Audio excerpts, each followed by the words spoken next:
Part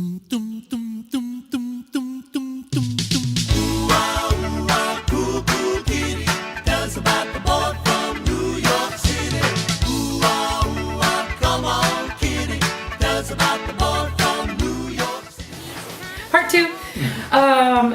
In one day in rehearsal, you've actually said this, don't worry about performing in rehearsal. This is a huge thing in the opera world, especially in conservatories and young artist programs, because we always feel like we're being auditioned. We always feel like people are watching. And it's hard in the psychology of a singer to not have the focus be, how do I sound? Do I sound okay? Right. So that's our world. It's a sound world. Well, to some people, that's all they care about. It's just not what I care about. Yeah. Completely. I mean, I want that, but that's sort of a given in my thought. I thought, well, that's gonna happen now with this other element. And the performing aspect, I will say, also very, very recently, I was working somewhere and I asked that people not come into the room. Mm-hmm. And that was a little bit of a shock. It was like, well, why can't people just come in and watch and everything? Because I find when people do that, then I see the performers going, oh, the administrative person just came in and they start singing, and all of a sudden, and I see that as a rehearsal taken from me. Mm. And from you. Mm-hmm, because we somehow go outside of ourselves, of this moment. And you said this after the final dress rehearsal here at Dead Man Walking. And we created a wonderful atmosphere in the rehearsal room. It was very intimate. It was very intense. It was all laser beam. And I know this for me, I get onto the stage and I feel the need to start making it bigger, to the back of the house. It's the first thing we're told in college, sing to the back of the house, and we start doing all this. And you said, if you intensify and connect between each other, the stronger that connection is, the more we get it in the audience. Right. That's not necessarily always the case in the opera world. Most of us are worried about our own sound and how we look, and we miss oftentimes that connection. You don't see eye contact very much. Okay, I mean, sometimes, we have to sing out. Yeah. But this kind of process, I find, makes it so much more specific. We stay in the moment. We're actually saying things to each other. And we all know the realities there are time, and I have people looking across the stage a lot, but I know that's gonna find its way out at certain moments, or if I'm clever enough to get people at the proper angle, so you don't have to do that. You are.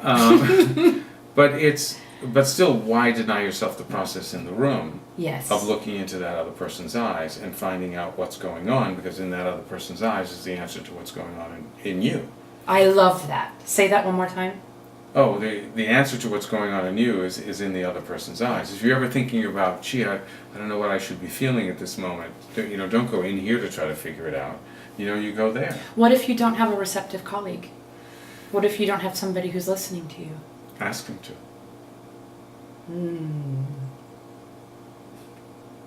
Yeah, that's a good point. Say, if it's a rehearsal, just say, I need you to look at me. Yeah.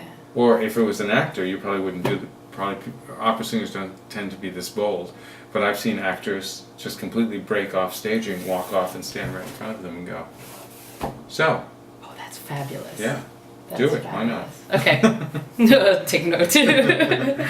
That's awesome. I think also one of the things that have stuck with me, we first worked together at City Opera in 2002, and it was such a eye-opening process for me. I was doing a very intensive scene as Sister Helen where she's nearly breaking down, and I was really feeling the scene. I thought, I'm doing great, I'm really feeling this, and you came up to me, you pulled me aside.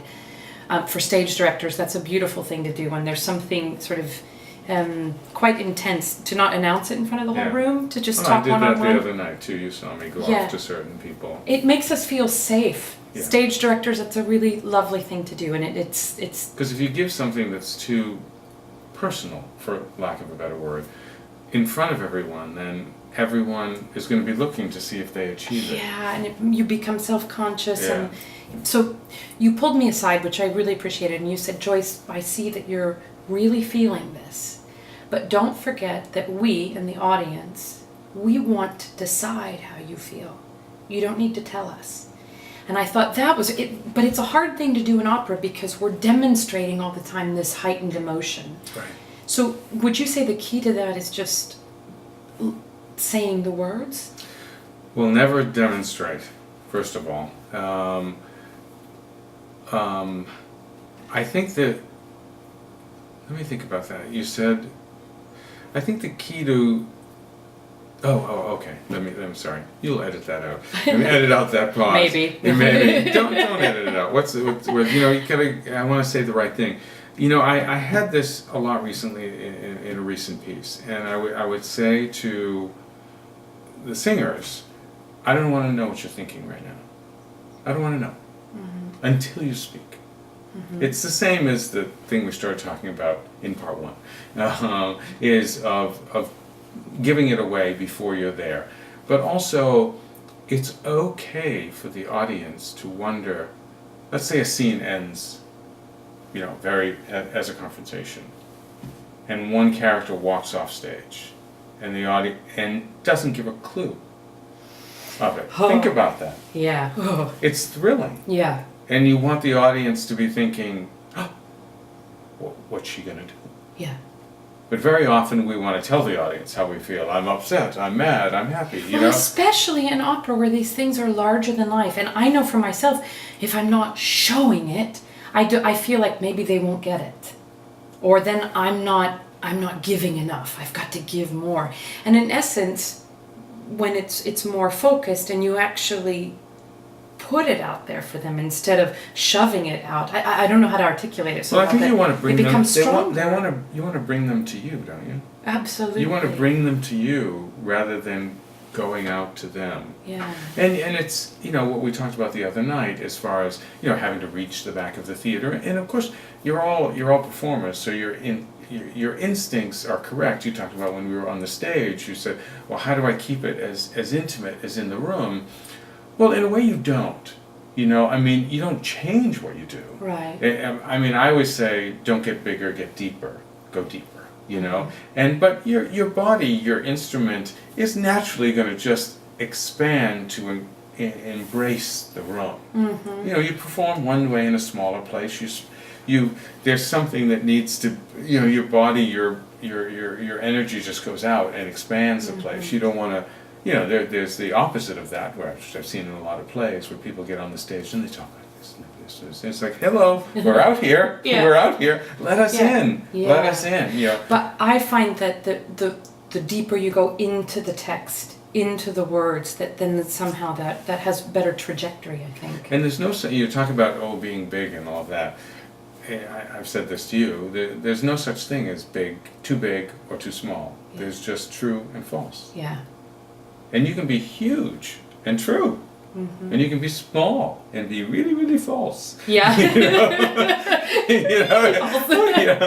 can be really false, but as long as you're connected to it, you know, you've seen great acting performances in Shakespeare or wherever. They're gigantic, but they're filled they're you know. So it's being connected, and also I think, you know, I think this process too. You know, because I was working even before you arrived, is people have worked slowly, which I think is really important. Yes, we've had a lot of time. You know, really slowly go to the next place, go to the next place, go to the next place, and don't go to that next emotional place until you're ready.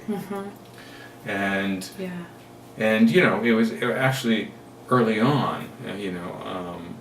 I remember it was on one particular production very early on, and it was very early. It was like the third day of rehearsal and something else, and the conductor said, you know, he's got to, you know, next time we get to that scene, I'm going to tell him, I've got to know, you know, I've got to know that he's got this in him for this scene. And I said, it's day 3. Why? Trust it. Why?